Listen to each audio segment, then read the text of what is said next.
Since it's Pride Month, I think it's a good idea to take a look at some gay songs. I'm not speaking about LGBTQ anthems. I have an entire video about that. If you want to check that out, I'll put a link to the video at the end of this video.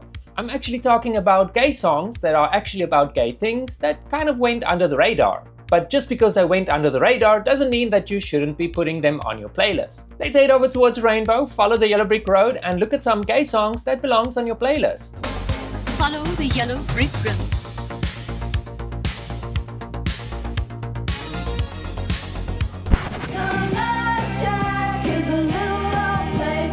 1989 gave us Love Shack, a party rock anthem that became one of the era's biggest feel-good hits.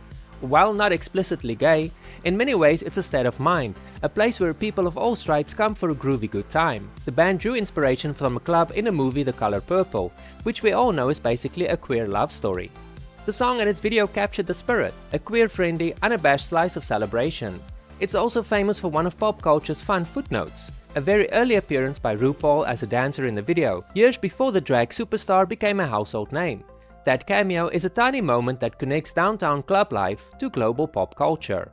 One gold disc, one Evan Dando from the Lemonheads. Congratulations on 100,000 sales in this country. Thank you. Nice to have you back in the UK. What's this song going to be? We're going to do our new single, Big Gay Heart. Thanks for having me on Top of the Pops. Pleasure, Evan Dando. Kicking things off are the Lemonheads, who unleashed Big Gay Heart, a raw gem that captured the ache and thrill of loving who you love. Big gay heart, please don't break my big gay heart. Evan Dando's vocals wrapped around those chords like a flannel shirt on a rainy Seattle day, making it the perfect earworm for anyone nursing a secret smile. It hit shelves as part of their evolving sound, reminding us that heartache doesn't have to be straight-laced. It's 12 past midnight. If clubs from 1994 had theme songs, it would be 100% Pure Love. Crystal Waters arrived in April 1994 with a hook that's equal parts gospel joy and metronomic house. The record dominated dance charts and became a global club staple because it did one thing a lot of pop songs couldn't. It made the act of dancing feel like a defiant, affectionate ritual. For gay nightlife, which for many people functioned as chosen family, that ritual was everything. For a lot of gay listeners, the track said, "We'll meet again under the lights," in one perfect loop.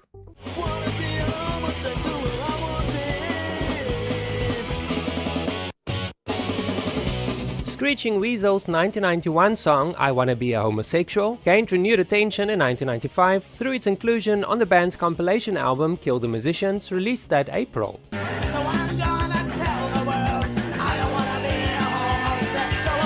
Written in response to Sloppy Seconds' 1990 single I Don't Wanna Be Homosexual, the song I Want to Be a Homosexual is a vicious attack on the rampant homophobia and conformity found in much of the punk community.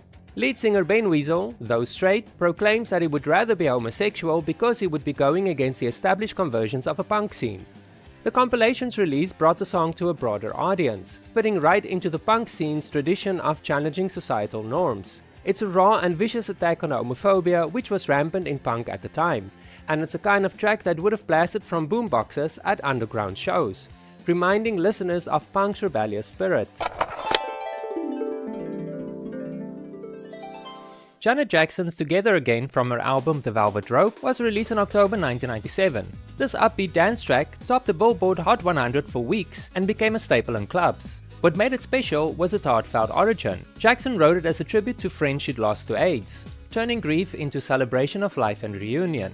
The lyrics like "Everywhere I go, every smile I see, I know you are there smiling back at me" capture the sense of eternal connection. It quickly earned its place as a gay anthem and was played at pride events and memorials alike. Jackson's allyship shone through. She dedicated it to all those affected by the epidemic, and its joyful energy provided comfort during a time when the community was still healing from heavy losses. Hearing it now brings back memories of house parties or late night drives, where the beat just lifted everyone's spirits.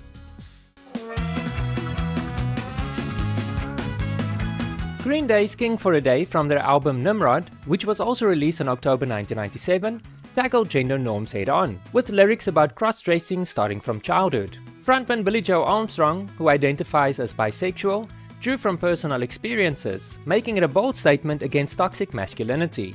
The song's ska-infused horns and energetic vibe made it fun to mosh to at concerts, but its message challenged listeners to question stereotypes. Armstrong has spoken about how exploring identity through music helped him, and fans in the gay community latched onto it as an early nod to fluidity. It's one of those tracks that reminds us how punk rock was opening doors for expression in the late 90s. A little bit nervous about this whole thing. But we just don't know how to talk about this, and we don't want to trivialize anything.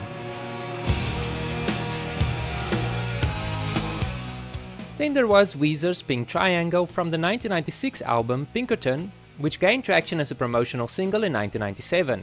Rivers Cuomo wrote it based on a real crush he had at Harvard, only to discover that she was a lesbian, symbolized by the pink triangle she wore, a reclaimed emblem from LGBTQ+ history. The lyrics mixed humor and heartbreak. While some critiqued it for its perspective, it sparked discussions about unrequited love and allyship. Weezer's geek rock style made it accessible, and it became a cult favorite amongst fans exploring their own identities. Playing it on repeat back then felt like uncovering hidden layers in alternative radio hits. In Denial was a duet featuring Kylie Minogue, portraying a dialogue between a father and a daughter about his hidden sexuality. The lyrics explored themes of loneliness and self-acceptance, highlighting the internal struggles the father faced. The Pet Shop Boys' blend of pop and poignant storytelling shone through, resonating with listeners facing similar experiences. This is the end of a beautiful friendship. Scott Wing's new single, This Is The End, gives him another chance to show that he does not think in neat categories. The release was listed on Apple Music on April 17, 2026, and the official music video is already out, which means that the rollout is doing exactly what a good pop release should do. It gives fans a song, a visual, and a reason to keep pressing replay. Scott has spent years being associated with pristine harmony and vocal precision, so it is always fun when he leans into solo material that lets his personality come forward in a different way. There is a little bit more vulnerability in a solo song, a little bit more room for texture, and that is part of what makes this release so interesting. This Is The End is one of those titles that promises drama, but with Scott involved, the drama usually comes packaged with polish and a strong sense of melody rather than gloom for its own sake. For fans, that is definitely a plus. He knows how to make something emotional without making it heavy, and that balance is often the difference between a decent single and one that sticks. Have you seen my video about the top 10 gay anthems of the past 100 years? If not, you can watch that video next by clicking on the link that should be popping up on your screen in a moment. Thank you very much for watching this video. If you enjoyed it, give me a thumbs up. I'm trying to reach 50,000 subscribers this year and I need your help. So a lot of my subscribers think that they are subscribed, only to see that they're not. So just double check that you're subscribed. And also, if you enjoyed this video, give me a thumbs up. It really helps with the algorithm so that other people that might enjoy my content can find me more easily on YouTube in their homepage. Thank you very much, and I'll see you in the next video.